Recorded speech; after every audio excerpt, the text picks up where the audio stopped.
मोजां एकदम गथ'आ सुस्थ' थाथों मोजाङै मोजां देरथों मोजाङै मोजां एकदम मानसि गिदिर जाथों दे दौदो मिनु नों लोंदो दे नोंबो खालामदो दाना आरो कोनोबा साबुन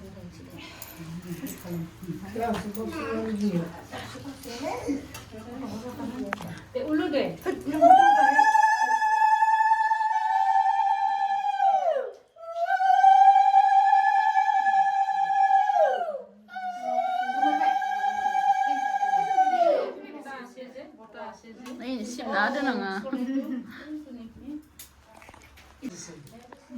প্রেগনেন্ট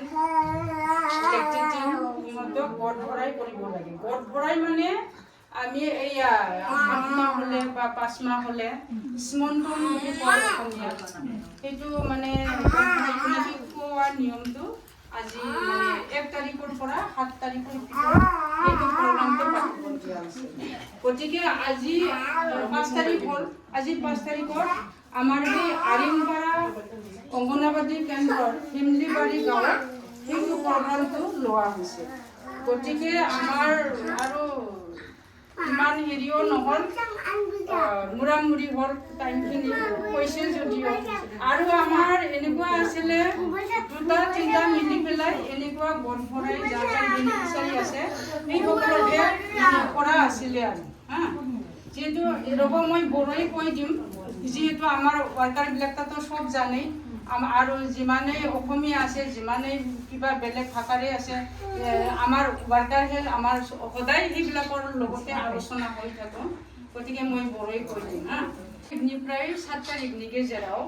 वार्ल्ड ब्रिज बिल्डिं मोनसे प्रग्राम फाथिनो होदों आरो माने सरकारा दा बेखौ प्रत्येक माबायावनो बोसोरावनो खनसे बे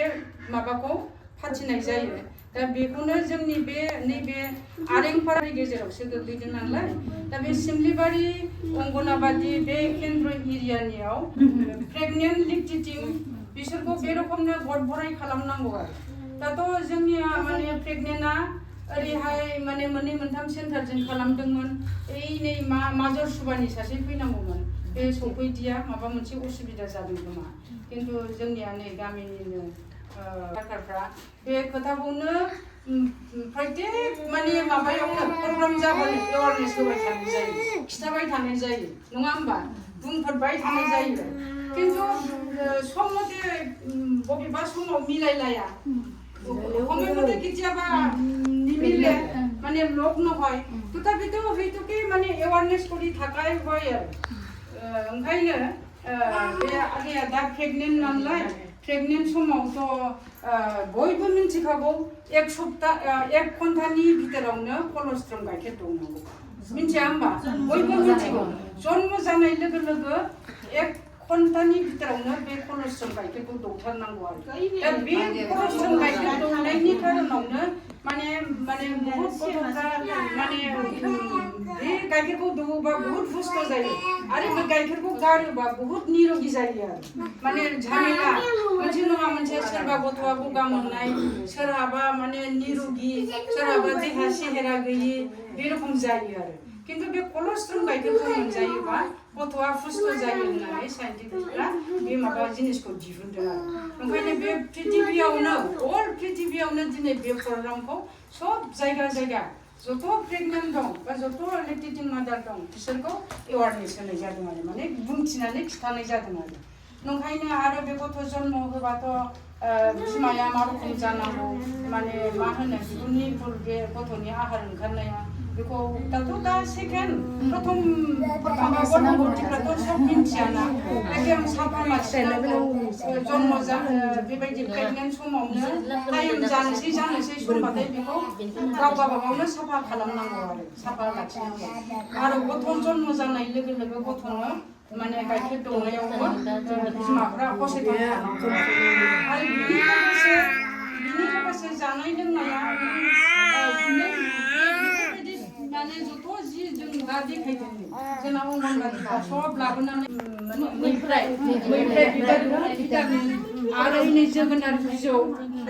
आरो बिनिफ्राय नै थास' आथिं बेफोरो सब जि मैगं दं गासिबो प्रेगनेन्ट अबस्थायाव जानाय दा बेफोरखौ जायोबा जोंहा बिमाया सुस्थ' जायो दा बेफोरखौ जानानै सुस्थ' जाबासो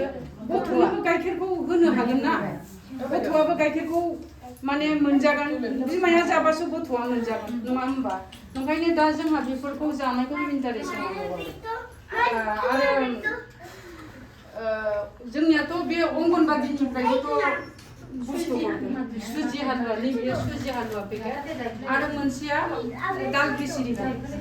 दाल खिसिरि माबा फटक मारिलाय माबाखौ जि माबा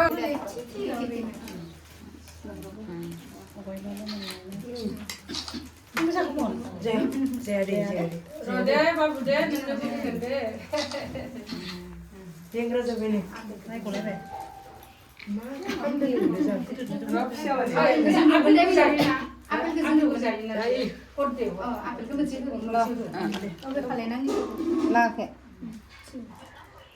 सासेयानो दौजोबनोसै नै दंबावोना आरो सासेयानो दौजोबनो नागिरो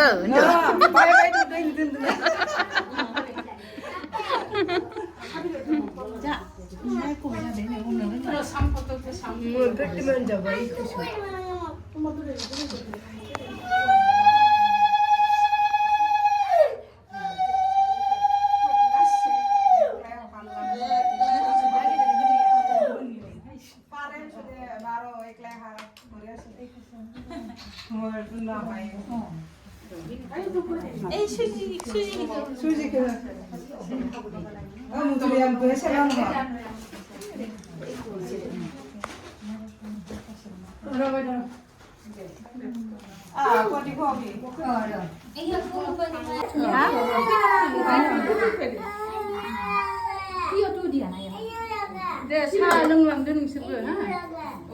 बनायसोना साहा खोख्लैनो मोना आरो खोख्लैनो मोना नङा नों आजावना लाबाय रा